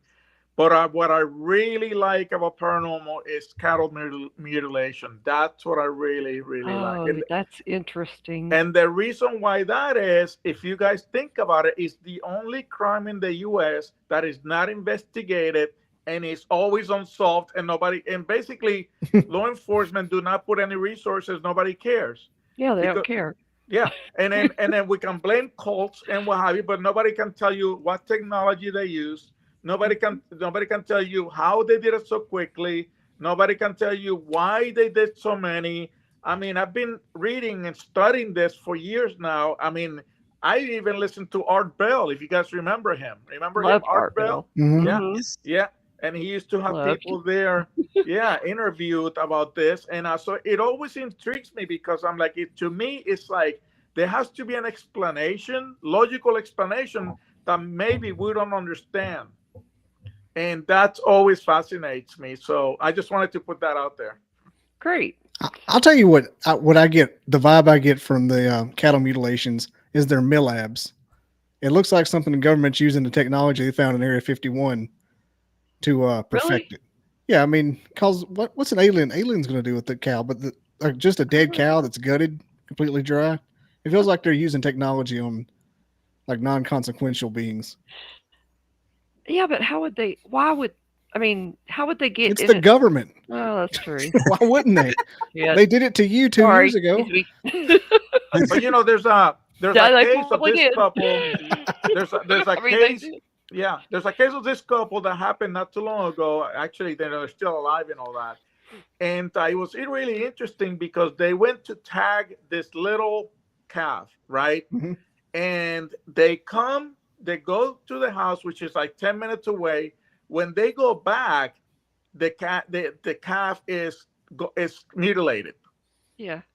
Mutilated. And then the dog started barking and all that. And I'm thinking, okay, if it was the government, like Bobby's saying, right? Mm-hmm. I'm like, I don't think they have the technology of going so fast in there, right? Going in and out in such a fascinating way. And also if let's say, for example, for the sake of argument that it was the government, okay? Mm-hmm. Why would they always take the same parts, which is the tongue, the internal organs, part of the face, I'm sorry to say this, the anus? Yeah. Why do they always take that? And to me, there has to be a reason why, specific as to why those parts are always taken. Now let's talk about right now in our contemporary times. Let's just analyze, all of us here, smart minds. Let's talk about this. If it's for DNA, why take those parts? If it's to study the technology of blood, why not just suck them out of blood and just leave everything else? Right. If it's because they want to see if we don't see them, why do it in so open in the Midwest, from the Midwest to Texas? So the thing is, I like to come to this with a detective mind, trying to put logic in a way that, okay, so yeah, it might be us humans, but then at the same time, do we have the means to do that? And if we do have the means, why are we doing it? Now, if it's not us and somebody else is doing it, what kind of technology do they possess, and why are they doing it? And I even read articles from the 1800s that this has been happening since the 1800s. There are reported cases where you see the old print, remember the old newspapers? And you see that there were ranchers that were suffering from this. And I'm sorry, I don't mean to, that's true. Monopolize the conversation, but I just no, I'm enjoying it. Go with it. Yeah. So if it's been happening from the 1800s, which Abraham Lincoln was the president then, what motivation did the North have at the time to do all this? And then we keep doing it. I mean, as you know, the United States government, they do something and then move on from that, and they go to something else. They don't have the energy to keep doing, especially administration after administration. Yeah. Anyhow, so that's kind of my passion, as you can tell. That I actually read, and there's an interesting study from this scientist that he went to a farm where there was a cattle mutilation. And he did a like an X-ray of the area where the cow landed, and he noticed that there was an impression, maybe like 2 feet from where the cow landed, meaning that the cow was dropped, it bounced, and it landed on the spot that it rested. Oh. So and then he estimated, based on the weight of the cow, how far, and I think he said 250 feet at least from high down. Oh, wow. That makes me think it's aliens. Yeah, and I'm not saying it's aliens, even if it's us. Yeah. I'm like, I used to jump out of planes. You know how long it took me to go to the ground? I mean, even if I didn't have a parachute, it would take me at least 10 seconds to hit the ground from like 1,500 feet or whatever. Yeah. But so anyway, so the approach that I take is what's going on, why it's going on, and I just hope we can find out before I die, because it will be kind of cool to know. I didn't know about the 1800s thing. Yeah. Well, look at the parts that they're taking, though. You said the tongue. This has to do with the vocals. They're testing to see if these animals can communicate. There's some reason that they're taking the bovine, right? There's something about their bodies that is interesting to them. It must be maybe their reproductive system, maybe something else, but definitely it's going to have to do with communication when it comes to taking the tongue and the vocal cords, etc. Yeah. You know what my theory is, Marcella, and you're going to laugh? I'm always My theory is that for them is a cuisine. They love how it tastes. So you're saying they're Puerto Rican? I like that. But to me, it could be as simple as we just like it. It's our food source. To me, it could be possible, but it could be. It could be something to do with studying the tongue, the vocal cords. It could be something to do with that as well. I like that. Yeah, I never heard that before, though. Their jowl in the teeth, or the lip. It could be anything to do with that. Do they take further down, like the esophagus, into the lungs, or is it just usually? So it's just usually the tongue. Yeah, it's usually the tongue. Yeah, and the funny part is, like, when they take the organs from inside, sometimes they remove the organs through the anus. They don't even like open it and just remove it. They actually extract. Yeah, extract it. No blood. Extract it. And I'm like, how can you do that in such a short amount of time and be so precise? Where people say they did not touch any other organs but the organs that they wanted to take. Right. I don't know any special chef in this humankind that actually can be that precise to actually cut. Even the surgeons where they go inside, they accidentally cut parts that they're not supposed to. Yeah, it's very I'm sorry, go ahead. very precision cuts, like laser cuts. Yeah. And Sportcat, I'm sorry, I deviated from the conversation of the Bigfoot, so you know what? You know what? I love this because you brought up something I never even thought of. Yeah. We were talking about there's no police reports. And I don't know if I never knew that or if I just never thought about it. No, there are hundreds of police reports. What not investigations. Is that the investigation stops. They look at it, they're like, we don't know. It could be a coyote, it could be a cult, we don't know. Mm-hmm. But Wily coyote, maybe. There's no resources put into it, especially when a cow it's thousands of dollars, especially if it's a bull that's been taken in the Midwest. These farmers are like before I came to the show, I was looking, and just in Texas, the last article that I found was in Texas, and there were 6 of them, and then they found another one, which is 7. Now, if you count that, each cow is at least almost $10,000. So right there is a loss of $100,000 farmer, and usually they say that the insurance doesn't cover it. So there's no motive for the farmer to actually kill the cows because they don't get anything out of it. They just lose their cattle. Mm-hmm. So, and then I also look at the motivation. Why, the motivation to me is really important. Like, as you guys were talking about detective work, okay? When people do a crime and we have all done something, there's always a motivation behind it. If we took a pack of gum when we were kids, it's because we wanted to chew the pack of gum. Right. If we did something, as humans, there's always, it could be jealousy, it could be whatever motivation, but there's always a motivation. And then, so when it comes to this phenomena of the cattle, I'm like, what is the motivation? Like Bobby said, if it's the government, what is the motivation? Why are they doing it? I saw an article just this past week, as a matter of fact, happened to stumble across some cow mutilation stuff, that there was an article that said that there was 2, and I think they were state troopers in Georgia that had gotten clearance to do a study on this cow mutilation stuff, and they had been to several scenes, and they compared to what they saw with everything as basically just the natural decomposition of the cow. No. And and I was like, I just don't see that, but they backed it up with a lot of stuff too. You know something? I know that. I'm glad you said that, Bulldog, because I also read that once this happens, no other animal approaches the carcass. No flies, no birds, no rodents. Nobody wants to touch that thing. You're right, Isaac. Yeah, and the animals, they have a high sense of smell. So what is this thing smelling like? It's almost like a repellent. Yeah. That's something going on.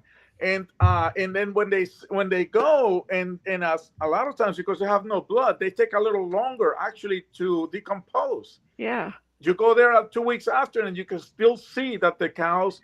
And you guys can look this up. And it might have been a prank, I don't know, but there was a photographer in Madison that went to this abandoned farm, and she found all these cattle on a roof, and they were all dead. Just look it up, and then they were all dead, but they have been dropped on the roof. They concluded because if they would have been alive, they would have ran out and jumped out of the roof. Madison, Wisconsin. So it's just really mystifying to me. Was it Wisconsin? Yeah, I believe so. Yeah. Madison, Alabama, down the road from where I live. Probably. Are you doing it, Bobby? Are you doing it? Yeah. That's why I'm taking eyewitnesses. Is this in every state, or have you found, or let me back up here. Is this been reported in every state? So from what I see, most of the reports are in the Midwest. Yeah. From Texas up to North Dakota, that alley right there like that. And also in Australia happens a lot internationally. And in Britain has happened also. So it's not only cows. Like if you look it up, also there was an Air Force sergeant they were in Socorro, New Mexico. There's a case in Socorro, New Mexico, and they were together. I don't know if you guys have heard of this. And so they were together on duty and what have you. And this flying object, whatever, came down, and the sergeant was standing next to his colleague, and this arm came out of the saucer and grabbed this Air Force sergeant and took him. And the guy went to report it and to the police, and they couldn't find the guy until 3 days later when he appeared in this mountain kind of cold or whatever, and he was just like a cattle mutilation. His tongue was gone, his reproductive parts were gone, his shirt and all that, like, you know, and it was 3 days later. So it has also happened to humans, and there was no explanation as to why. And then of course I'm like, is this like a folk's tale? So then I looked, and there's actual report. It's actually a report of it that was taken, actually, that it actually happened. And so I'm like, okay. And there was another guy in Brazil, same thing happened, a farmer. He was farming, nobody could find them. And also they found them several days later with exactly the same condition that you find the cows when this happened to them. So I think that if humans started disappearing like that, I think we would care a little more about it. But because it's happened to animals, people are like, I don't know. And because we are so, how do you say, no, we don't want a reputation to be tainted by us believing in something else that may not be human. You know, when especially when I was a police officer, if you tell me, if Bobby told me, hey, Isaac, I lost 2 cows, and I go there, and Bobby's like, I don't know what did it. I didn't see any coyotes. I didn't see any dogs, whatever. And I look at it, and I'm like, well, this is weird, but I mean, I'm sorry, it sucks to be you. There's nothing I can do. Yeah, I know, right? Yeah, right. What are police? What are they going to do? Yeah, and not only that, I don't want to appear as crazy when I'm entertaining the idea that there may have been something up there. So. Yeah. I think that because we're still in this mindset that because if we don't understand that it has to be human, but we cannot explain that it's human, I think that that's the reason that we don't pursue it more. Yeah, I think we're discounting humans a little bit, though. When the ancient Egyptians mummified bodies, they used a specific tool to go through the nose to pull out the brain. So maybe this is a similar type of procedure. But at the same time, like I said, if you're looking at aliens are supposed to be, according to what I know, they're the evolved forms of humans. They're at the state where they no longer require vocal cords to communicate because we will be communicating telepathically. So we won't need mouths. Maybe they're studying us to see why, or if they can evolve again using that. And maybe tongues regenerate, right? That's one of the parts of the bodies that actually regenerate. So maybe they're collecting these as specimens, and cows are just easy. They're so abundant, right? Yeah. And I was going to tell you the reason I'm interested in this subject was because, like I told you, I grew up in Puerto Rico and I grew up in a farm, and we used to have cows. And I remember I was 9 years old, and we went out, and we had this brown cow, like reddish brown. And I remember we went out, my dad and I couldn't find it. And we went out, and I remember like it was yesterday that I saw it laying on the side. And at the time I was a kid. I have no idea, but it displayed the same characteristics as a military cow. And in Puerto Rico, we don't have wolves, we don't have coyotes, we only have dogs, and the dogs are not that whatever. And it was a very small community, and if there would have been a dog from our neighbors, we would have known, because everybody knew that this person had a dog, that person had a dog, whatever. And when I was a kid, I'm like, okay, I don't understand it. Well, there's no blood, but okay. And then my dad was like, maybe it was my dad was joking. Maybe it was aliens. Maybe it was, and then it was like, okay, we lost it, and that was it. And then we moved on from there. We didn't call the police, nothing like that. But then I think that stayed in my mind because I always have this inquisitive mind as to what happened, why it happened. And to this day, I'm trying to figure it out why this keeps happening, and what the future looks like regarding, this non-stoppable phenomena that keeps occurring. Oh, sorry. Puerto Rico, we really don't have, I'm half Puerto Rican. So in Puerto Rican, the only thing that we could think of is, barring putting aside los cucos, when we're growing up, the chupacabras. Yeah. It's the only other thing I can think of. That's the chupacabra, which you just said? Yeah. Chupacabra. Okay. Yeah, that was one of my questions I was going to ask. Is there any, for the lack of better words, monsters besides for the chupacabra, I guess now? Or is no Bigfoot or anything like that? Aliens are very popular. I mean, maybe that's the wrong word, but they're very common in Puerto Rico. And if you look at one of those classified videos, one of them was in Puerto Rico over the ocean. One of the saucers that was flying really fast. Now, I'm going to tell you a story that's hearsay that my sister told me. And my parents still live there, and they live in a rural area. There's a lot of vegetation and everything like that. So my sister was visiting my parents, and they saw this spaceship. And it was on my neighbor's home on top of the house. Mm-hmm. And my sister started yelling at my parents, come out, you got to see this. And then when my parents come out, they said that it moved towards the ridge of a mountain. And then from there, it kind of like zigged and went, and left. And my sister was really rattled when she told me this, because it was not a helicopter, it was not making any noise, and it was just hovering over our cousin's house right there. And then she described to me how lights and all of that. And I was in the military, and I told her, describe it to me. Maybe it was something, whatever, and nothing that the way she described it, and she drew it for me. It looked like nothing that I know of, but I was also going to tell you that I'm an author also, and Arcela knows this. And my first book was a paranormal book. Yeah, that one. Yeah, Time Unwanted. And it was about ghosts. And it's a ghost story basically. So I've always been interested in this, kind of like theme, kind of subject. So even though I try to come from the analytical, but you can never do that, because if you don't understand it, there's no analytics that you can actually decipher, right? Yeah, that's true. Yeah. Go ahead, Bob. Go ahead, Sportcat. I'm sorry. No, I was just because that's true. And like the previous person, Vic, I like the analytical mind. I like the way to try and solve the riddle. And yeah.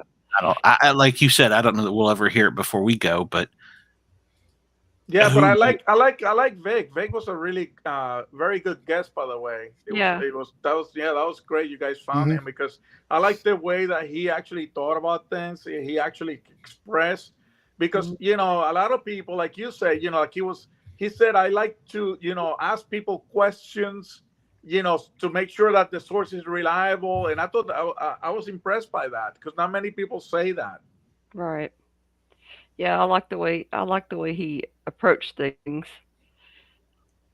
And I felt like you were dealing with a doctor almost. Yeah, true. You were talking to a therapist about it. Yeah, true. Tell me what you thought. Tell me what you thought about that. How does it make you feel? He did have a nice voice as well. Very, very smooth voice. I like that as well. He had his camera off because he was jotting down notes about us the whole time. In the top left corner, he's crazy. I was trying to understand the football thing he was saying. He was just giving examples of football, right? He was giving examples of questions he would ask, and only somebody would know. Oh, okay. And the questions were proprietary because he don't want to give it away. Oh, gotcha. Okay, I was curious too. It's like, what are you talking about? I was like, I had to flesh it out in my own mind. And then I had to think about it. Well, I knew what he meant, but I'm like, why is he not telling us what the questions are? It would be much simpler. Look, he don't want to. Yeah, I know. Well, I figured it out after the fact. I know. Yeah. Now, another thing I want to say about the cattle mutilations. I'm sorry I keep talking about it, but no, keep going. Another thing is like I've read a lot of the work of actually field people that go out to these sites, and they talk to ranchers, and they actually study the animal and so forth.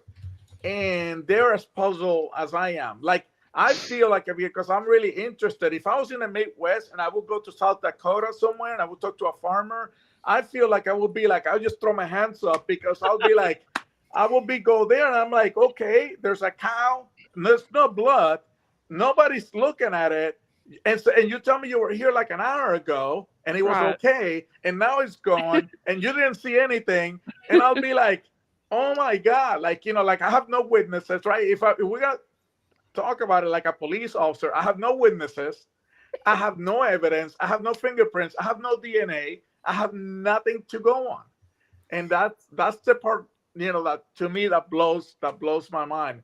And if, like Bobby said, well, it might be the government, but then at the same time, what kind of resources are they using? If it's the government, how are they doing it so efficiently? And I work for the government, and the government's not that efficient. Me too. It's not. Me too. They argue more than anything. Just ruled them out. We've worked for the government too. Yeah, right. Local government, but still, I know how it works. Yeah. And everybody has to be involved in the decision, and nobody can agree, and it takes forever to actually spend the resources and so forth.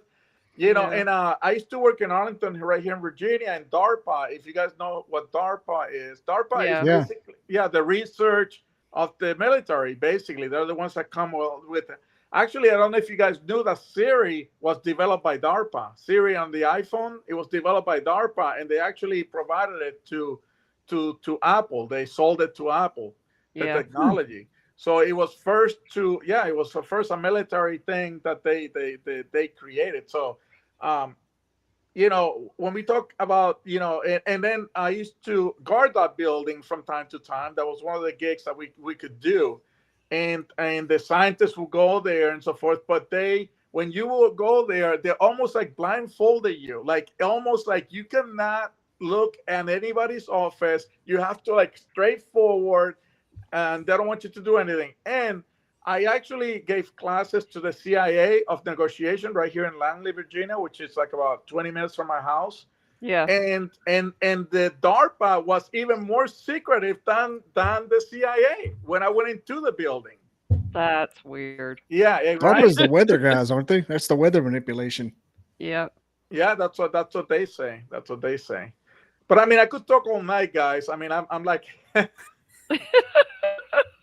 Oh, no, I like it. I like it a lot. We'll let you come back and talk some more. You know that? We'll let you come back and talk anytime you want to. Oh, thank you. Thank you. Yeah, it's a topic you know well, and you're passionate and excited about it. And I like that because we don't get that from a lot of guests. Some guests, I feel like I'm pulling teeth almost, Maybe it's time you wrote a book on the cow mutilations, Isaac. I'm sorry? Yeah. Maybe it's time you wrote a book about the mutilations of the cows. Well, the thing is, like I was telling you, it's like I would like, if I was going to do that research and do that. But as a matter of fact, my third book right now, I was actually writing before I came on. It's going to be about a cult. And, so it's going to be about a cult that has to do with monkeys and all that stuff. So that book is going to... You said monkeys? Yeah. Yeah, so in Puerto Rico, there's an island that is only inhabited by monkeys. Oh, I've heard of that. Really? Yeah, I've heard of it. Yeah. So I'm creating a fictional story where this cult is just killing people with these monkeys that live in that island. So yeah, you put them on the island with the monkeys. Yeah, so they're training the monkeys to eat people, basically. And I'm sorry, I don't mean to be gross. No, it's funny. I like it. I thought you were talking about Jim Jones. He sold monkeys to pay for his. Oh, remember 1979, Guyana? Yeah. He sold spider monkeys door to door to pay for his cult. I didn't know that. I have to read about that. And in Guyana, they had a chimp named Mr. Muggs, and they shot him in the head. They did? In Guyana, with a 45 before they poisoned everybody. Oh, wow. I have to look at that. R.I.P. Mr. Muggs. Yeah, Mr. But as a kid, I remember watching the black and white TV and seeing all those people laying down. I remember that. So sad. Yeah, and to me, still one of the things. And then, when we talk about, when I used to have the FBI training about hostage negotiation and barricades like Waco was a cult. And how is it? In Tampa. Oh, they have an island like that with monkeys. I didn't know. I'm gonna have to look into that. He's being facetious, I assume. They have one. They have a Silver Springs that has the invasive monkeys in Florida. Yeah, Yeah, they're coming. I mean, I've heard of them, but I didn't know they were on an island. Okay. Mhm. I didn't know Ross that may either. be lying about it. Ross may be lying about the island, but it happened. don't It's know. happened. Yeah, so this island in Puerto Rico, they brought the monkeys in the 1920s as an experiment, like lab, to use them as a lab. What happened is the lab closed and they just let the monkeys roam around, and now the monkeys live in that island. But the problem is, as you know, in the Caribbean, hurricanes are like, they're like candy on Halloween.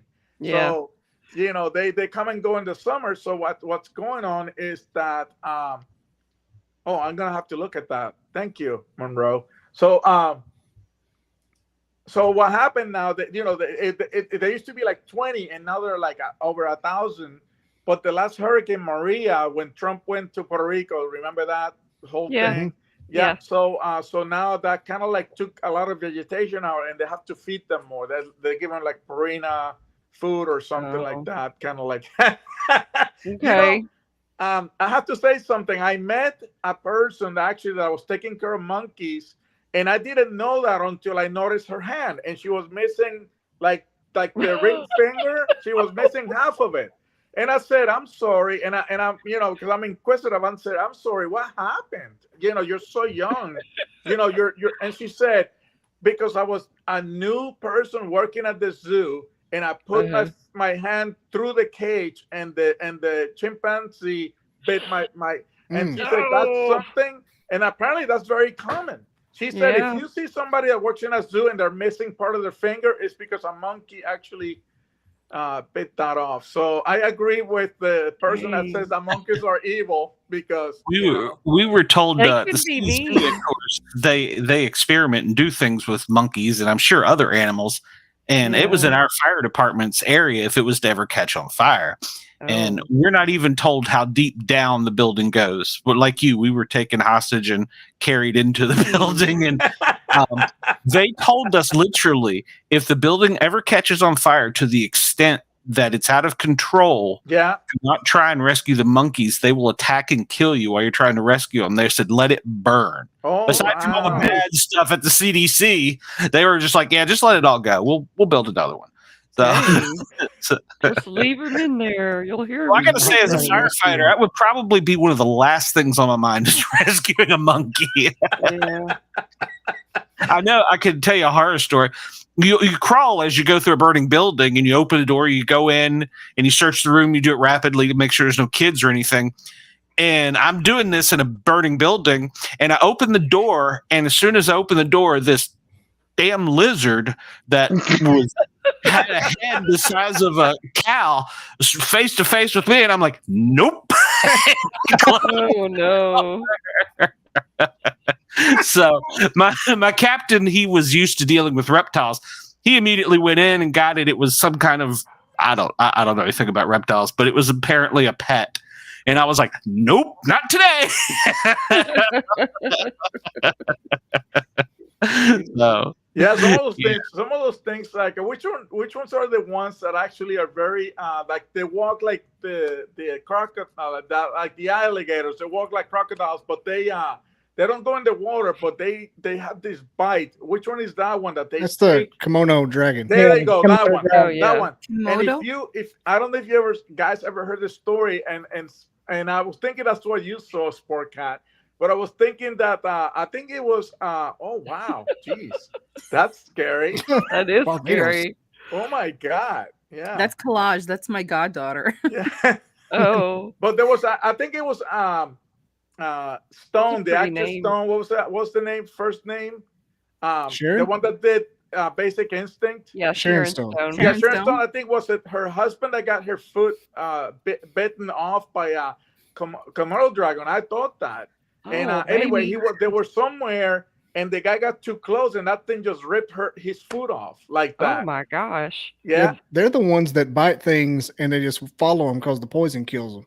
Yeah. When the thing finally falls over, it swallows a whole. Oh, I'm so glad you said that, because the other day I saw on YouTube that one of them bit like an elk and was following it into the water, and I'm like, why is he like following like it, like it didn't matter? And Yeah, now like I Michael know. Myers. I He's didn't just know walking. He's just walking like Michael Myers, man. Jason Voorhees. And they swallow the stuff whole? Yeah, take a look. They'll swallow these giant deer whole. Oh my! All they got to do is bite it. They just bite it just a little bit, and then they just follow it across like for miles. Humans too. Wow. Like you can't go into that preserve if you're a human because any of you from Texas? Any of you from Texas? No. One of the other ladies. I went. So I never seen a crocodile in my life, or alligator, whatever. So I go to Texas, right? And I'm giving a training, and they're like, "Hey, you want to come to my house?" And I'm like, "Yeah, for dinner. Yeah, fine." So we go, right? And they have like a pond, like out there in the backyard. And I see this little things like out on the water, like two of them. And I'm like, what is that? And I'm like a little kid, what is that? And they're like, they're like alligators. I'm like, what? They're like right behind by your house. Two of them right there. I'm like, yeah, I'm like coming to Texas. I'm sorry, guys. I'm not. Yeah. I'm going home, right? Yeah. Buddy. Yeah. I don't have these problems. I'm from New York City. I'm gonna stay put. There's supposed to be alligators in the sewers there. Yeah. No. But I wanted to, before I go, I wanted to talk to you guys about and the reason I came to the show was to talk about that Bigfoot sighting in Colorado. Oh yeah. Which I read a lot you've seen about. Bigfoot? The train one? Yeah, the train one. Yeah. Oh. And I was like, and again, what is the motivation, right? And then I was reading that the train now is getting more people than they used to.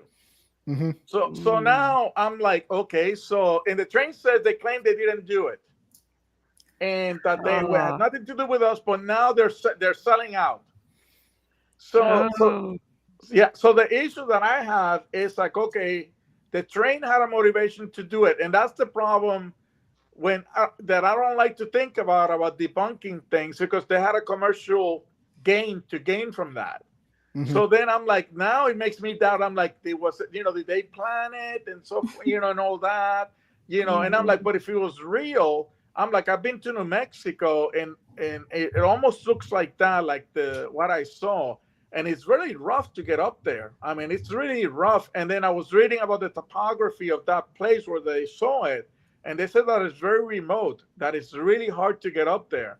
So I'm like, if somebody did it, they have to be camping out like for a day or two before they saw the train, or the night before or something. And, and then somebody had to be on the train calling them and say, hey, you go now, start walking. Go now, we're getting ready to pass. Yeah, did you get a good shot? Okay, I'm going to sit down now, okay? Did you get that? That was my point. It just casually just sat down and looked at the train. I was like, right? That's shady to me. Yeah, but the thing that mystified me about that is like it looked just like the vegetation around him. Like, they do. Yeah, the skin and what have you. I'm like, so I'm 50-50 on it. How do you guys feel about it? Well, my rule of thumb is if I know a Bigfoot video is fake if there's a Bigfoot in it. And so that's that's not true.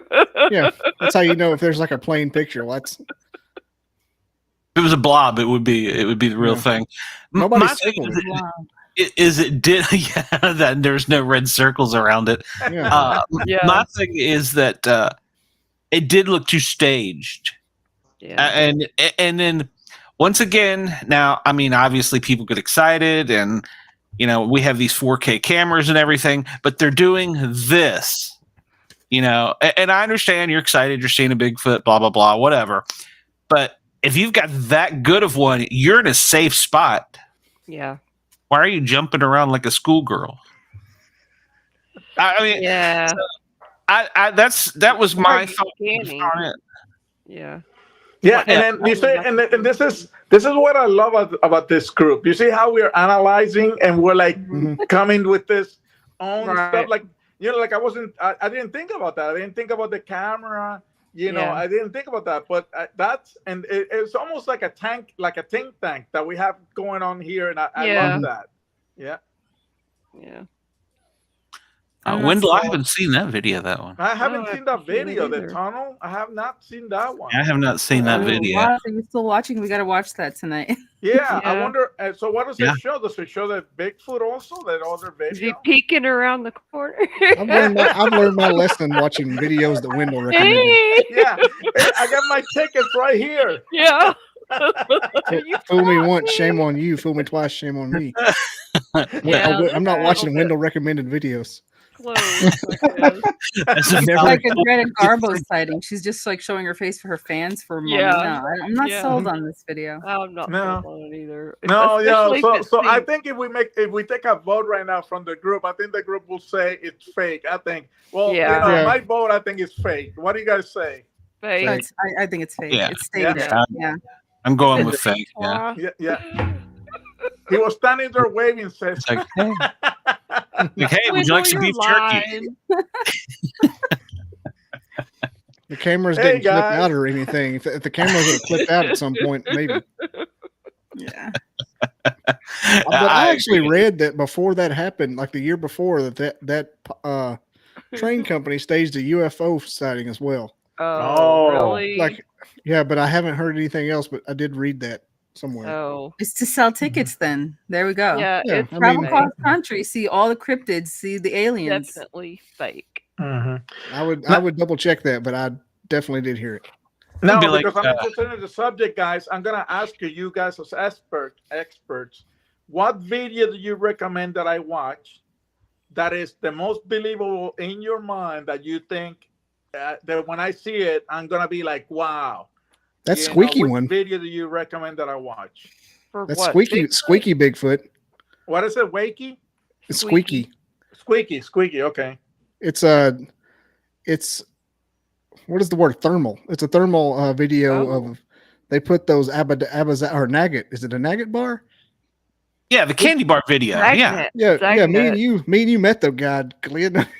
Yeah. It's the candy bar video. Yeah. Yeah, I'm writing it's it like down. an I'm writing it Abba down. Squeaky. That to me is probably, I mean, short of Patterson Gimlin, which is the gold standard. Yeah. Yeah, So Um, is the squeaky video with the Zagnut bars? yeah, Zagnut. And what makes Yeah. it so special? If you guys don't mind Well, saying.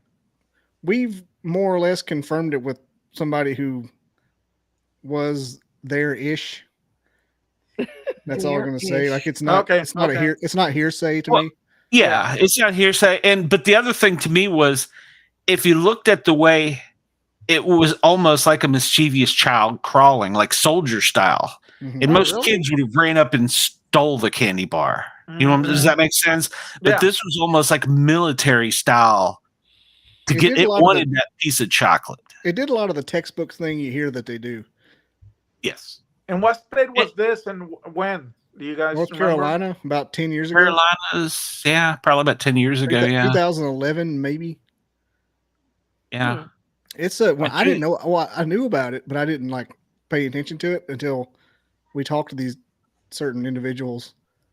And I was Well, I'm like, glad wow. I talked to you guys about it because now I'm gonna watch it and I'm gonna look. And maybe next time I come, I'll I'll tell you what I think. Yeah. Does Glenn have your information, or does Sportcat have your information?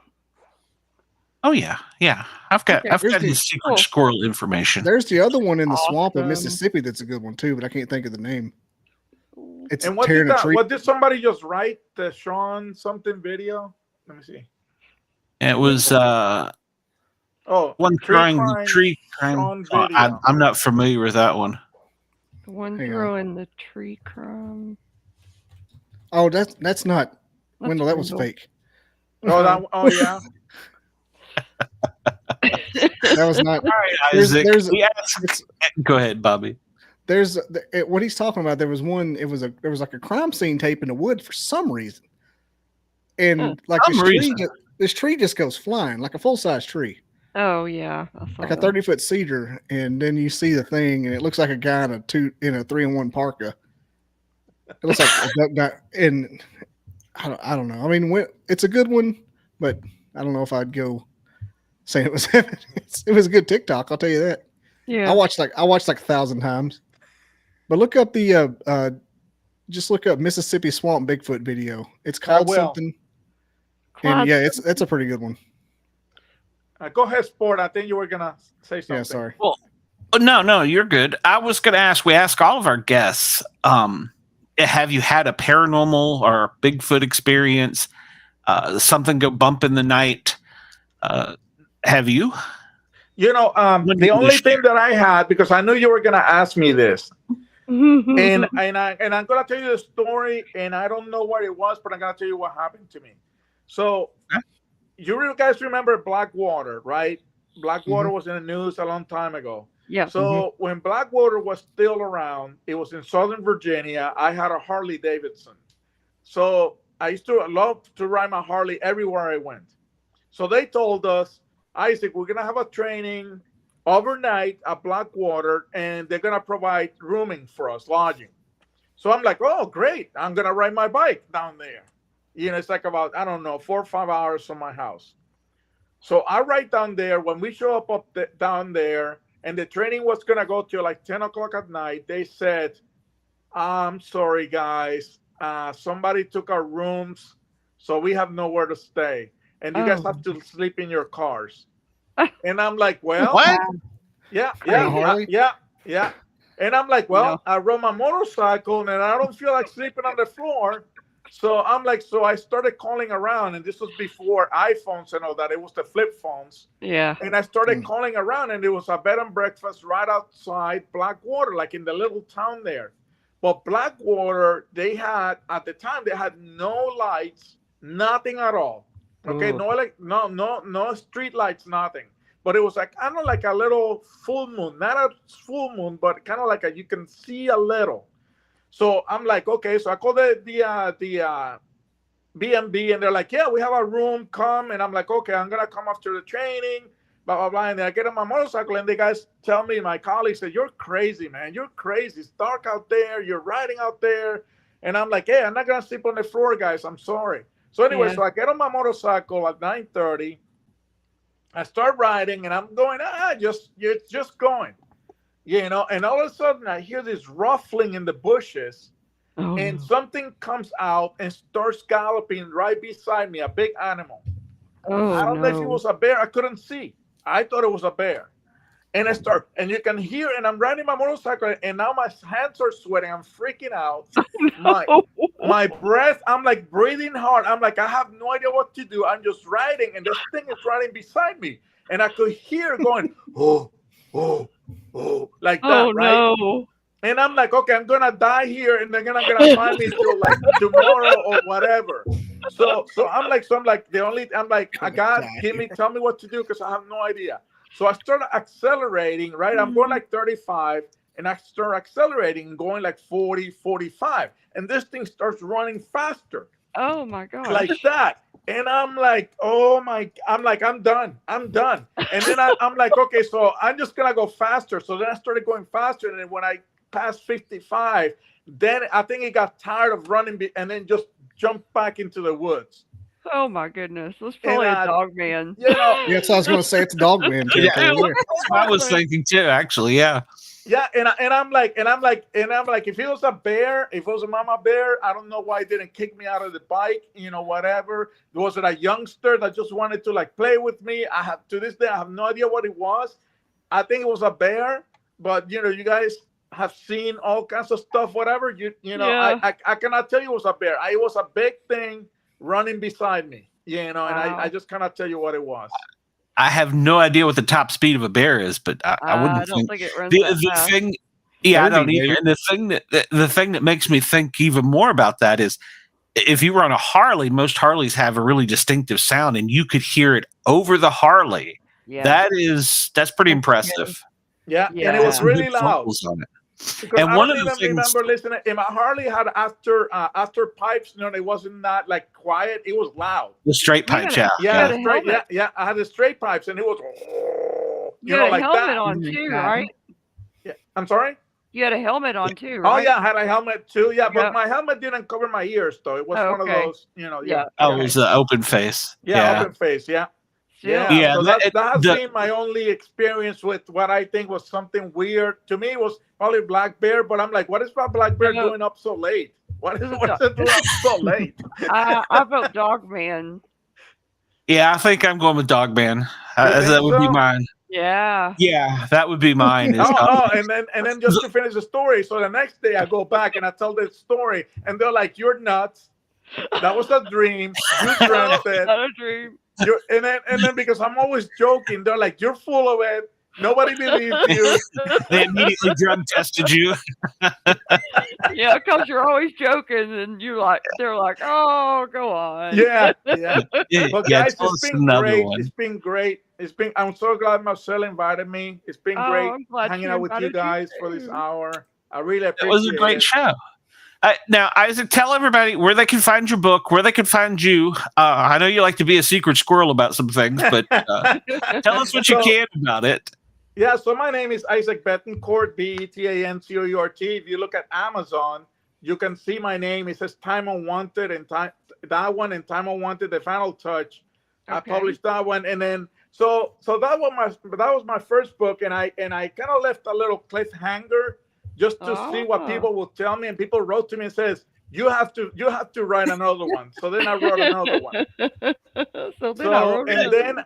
But just so you guys know, as writers, if you ever think about writing, I'm gonna tell you the depressive part first, and then the exciting part second. Okay. So first, the depressive part is not less than 1% of writers make it big. Yeah. Of everybody, right? Same with athletes, yeah. Even now self-published, everybody self-publishes. The publishing house and the publishing house don't look at you unless you sell 25,000 books or more. Wow. Okay, that's another thing.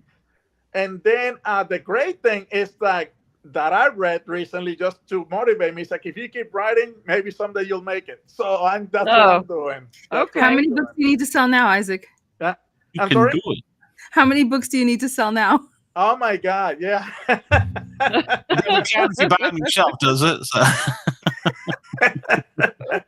Anyhow, and then if you guys want to contact me, my email is easy. It's negotiationmatters@gmail.com. Negotiationmatters@gmail.com. You can write to me, and I'll answer to you. Anybody that has a question, you can see me teaching negotiation all over the country. So. You can see me on that too. So it was great to meet you guys, and it was a true pleasure. Likewise. Thank you. I'm going to invite you back to the show. Quick question: do you know anything about challenge coins? Do we give challenge coins? No. Do you know anything about them? Oh, I have plenty of them. Okay. Well, we're going to book you on my other show then. Sold. So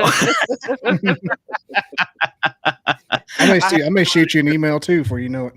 Oh, thank you. Yeah, make sure to check out Bobby Dizzle's site. Isaac, please come back. Marcella, doors open. We love you. I know Ross won't let me steal you. He's Secret Service. He'd show up in the middle of the night with a piano string over my bed. So I'm not even trying. But I do love you, and I do appreciate you coming. You're welcome anytime. Both of you. Oh, well, that's an idea. Yeah, both of you. Yeah, I'm not trying. Yeah, maybe you could see what was chasing him. Well, we do that off the air. I don't know that we're ready for it. Yeah, I don't know that we're ready to put that on the air. That would be a personal thing. That's between me and Isaac. I'm not ready. I'm not ready to know the truth, guys. I'm not ready. You can't handle the truth. Yeah.